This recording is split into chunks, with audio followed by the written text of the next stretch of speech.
देखो, महेंद्रगढ़ की मेरी एक एक्सप्लेनेशन है। रामविलास की पॉलिटिक्स को मैं एक अलग तरीके से देखता हूँ। मैं मानता हूँ कि जब बीजेपी हरियाणा में जीरो थी और उस एक हिसाब से ये कहते हैं कि 2, 3, 4 विधायकों की पार्टी थी, वो भी कभी लोकदल के सपोर्ट से आ रहे हैं, कभी कुछ हो रहा है, कभी कुछ हो रहा है। उस समय रामविलास उन दिनों के साथी हैं और 2014 में प्रदेश अध्यक्ष थे। टिकटें लोकसभा में बांटी तो 7 सीटें आई और 47 सीटों से सरकार बनी। और ये साल 2014 था जब वो उनके हाथ में तलवार थी, कमान थी और एक हिसाब से वो सेनापति थे। और ये साल 2024 है कि उनको अपनी टिकट के लिए इतनी मशक्कत करनी पड़ रही है, अनाउंस नहीं किया गया। बड़े नेता राव इंद्रजीत सिंह दबाव डाल रहे हैं कि मैं उनके नामांकन में शामिल होऊंगा, फिर भी उनको सिंबल नहीं दिया गया। आखिरी में आज उन्होंने उनकी एक फोटो आई जिसमें उन्होंने नामांकन भर दिया है। रामविलास शर्मा जो कभी बीजेपी के माड़े दिनों के, माड़ा माड़ा मतलब होता है कमजोर, हरियाणा में माड़ा इस्तेमाल किया जाता है, तो माड़े दिनों के साथ थी, उनके साथ इतना माड़ा बर्ताव आप कैसे देखते हैं इसको?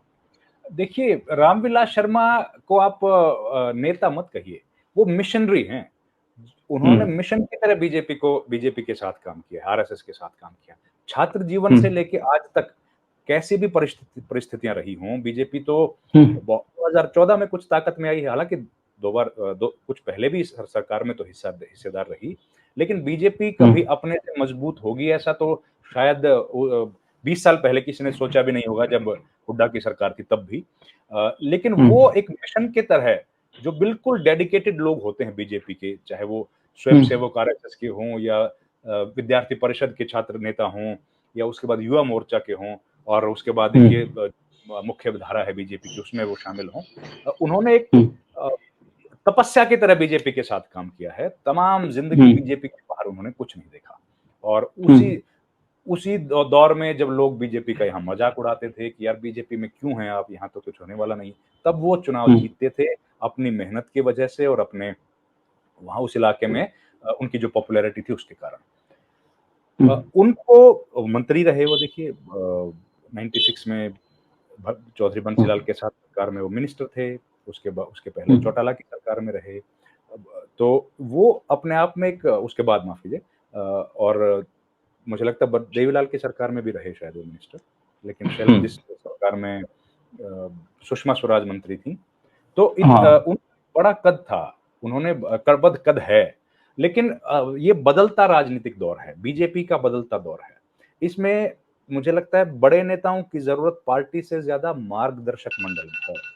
तो पार्टी उनको उधर भेजना चाहती है कि मार्गदर्शक मंडल में जो लोग हैं उनकी संख्या कुछ कम है, इसलिए ज्यादा लोगों हम्म। की वहां पर जरूरत है। और इसके लिए भेजा जा रहा है शायद अब वरिष्ठ नेताओं के मुकाबले में कम वरिष्ठ और कम सीनियर सिटीजन रामविलास शर्मा जी को। लेकिन रामविलास जी अड़े हैं कि वो चुनाव लड़ेंगे, और वो लड़ेंगे, तो उन्होंने तो नामांकन दाखिल कर दिया है। तो अब सरकार में क्या है कि मनोहर लाल खट्टर, हम लोग ये खबरें काफी दिन से चला रहे हैं कि मनोहर लाल खट्टर पूरी कोशिश कर रहे हैं कि उनके बराबर के जो नेता हैं या उनके मुखालफत में जो पार्टी के भीतर आवाज मुखर हैं, उनको वो कंट्रोल करें, क्योंकि ये मौका है उनके पास। और इसके लिए उन्होंने केवल रामविलास शर्मा की टिकट कटने की संभावनाएं बना दी, केवल इतना भर नहीं है, उन्होंने लाख कोशिश करने के बावजूद ओम प्रकाश धनखड़ को बहादुरगढ़ से विधानसभा सीट नहीं लेने दी। वो चाहते थे कि हम्म। बहादुरगढ़ से वो टिकट लें, चुनाव लड़ें। अब देखिए, बादली हम्म। जो विधानसभा सीट है वो बीजेपी के लिहाज से सूटेबल नहीं है, वो हम्म। ग्रामीण इलाका है। और ग्रामीण इलाका हम्म। तो बीजेपी के लिए इस दौर में तो बिल्कुल भी ठीक नहीं है। हालांकि वो कर रहे हैं, उन्होंने एक वहां पर जो एक नेता है संजय कबलाना, उनको टिकट दिलाई है बेरी विधानसभा सीट से। तो वो ओम प्रकाश धनखड़ कोशिश कर रहे हैं कि किसी तरीके से मामला सेटल हो। लेकिन जो ये बादली है वो उनको सूट नहीं कर रही है, और वो पूरी कोशिश कर रहे थे कि बहादुरगढ़ जो एक बड़ा शहरी इलाका है वहां से उनको टिकट मिले, लेकिन उनको तो टिकट वहां से नहीं लेने दिया। वैसे ही स्थिति है नारनौंद की। और मुझे लगता है नारनौंद हरियाणा का एकमात्र सबसे बड़ा वो विधानसभा क्षेत्र है जहां सबसे ज्यादा जाट वोट है, सबसे ज्यादा। हम्म। और 100% हाँ, ग्रामीण आफ्टर इलाका। हाँ, जैसे बड़ौदा, जुलाना, नारनौंद ये बिल्कुल रूरल हार्टलैंड है और उसमें जाट वोट बैंक सबसे ज्यादा है। ये बिल्कुल आप सही कह रहे तो हैं।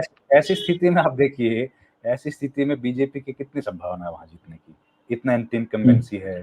और कांग्रेस पार्टी का एक वेव भी लोग कह रहे हैं कि उस इलाके में ज्यादा है, और खासतौर पर जब विनेश फोगाट वहां चली गई हैं तो और ज्यादा वेव बन गई है।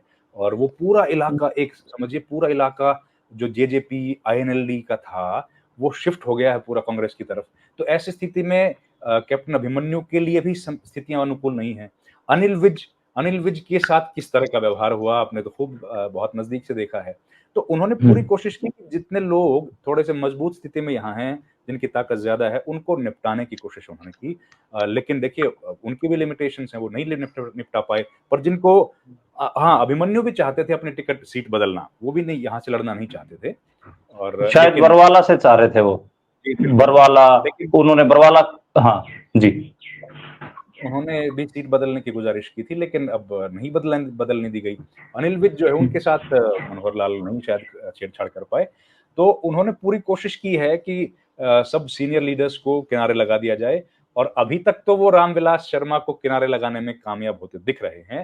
हालांकि रामविलास शर्मा के खिलाफ देखिए ना, कल हमने भी देखा वो पत्र जो जारी किया गया कि उस पर एक्शन किया जाएगा, किसी व्यक्ति से पैसा लेन देन का रामविलास शर्मा पर एक आरोप है, और उस पत्र को कल जारी कर दिया गया। शायद उन पर दबाव बनाने की कोशिश की गई कि वो विधानसभा का निर्दलीय प्रत्याशी के तौर पर चुनाव ना लड़ें। लेकिन रामविलास शर्मा ने तो पर्चा आज भर दिया। अब बीजेपी उनको सिंबल देगी या नहीं देगी, ये बड़ा महत्वपूर्ण है। हम लोग दक्षिण हरियाणा में तो वो बहुत बड़े नेता हैं, और बीजेपी का सबसे बड़ा मैसेज, बड़े ब्राह्मण नेता हरियाणा में, अगर मैं कहूं तो सवर्णों में अगर जो एक वोट की अपील है रामविलास शर्मा की, और ब्राह्मणों में देखो थोड़ा सा इन्होंने नई लीडरशिप उभारने की कोशिश की। जैसे कभी अपने गांव का नाम लगाने वाले हमारे बड़ोली साहब, वो आजकल अपने नाम के आगे पंडित लगा रहे हैं। तो वो क्लियर था कि एक नई पंडित लीडरशिप को बीजेपी उभारने की कोशिश कर रही है। लेकिन खैर, जो ट्रेडिशनल लीडरशिप है उसकी एक अपनी बात है। करनाल एरिया में जिलेराम शर्मा हो गए। तो एक ये चीजें हैं कई कि जिनको देखकर लग रहा है कि ट्रेडिशनल लीडरशिप को बीजेपी, जो आप कह रहे थे कि उनको मार्गदर्शक मंडल की जो मंडली है उसको बढ़ाना है, वो दिख रहा है। लेकिन और मनोहर लाल खट्टर का जो नाम है कि वो अपने जो प्रतिद्वंदी हैं या ऐसी आवाजें जो उनकी इंटरनल पार्टी पॉलिटिक्स में उनकी फॉल्ट लाइंस को चिन्हित करती हैं, और उनको एक हिसाब से चिन्हित करके उनके ऊपर एक हिसाब से क्वेश्चन मार्क खड़े करते हैं, तो उनको भी खुड्डे लाइन की कोशिश है। खैर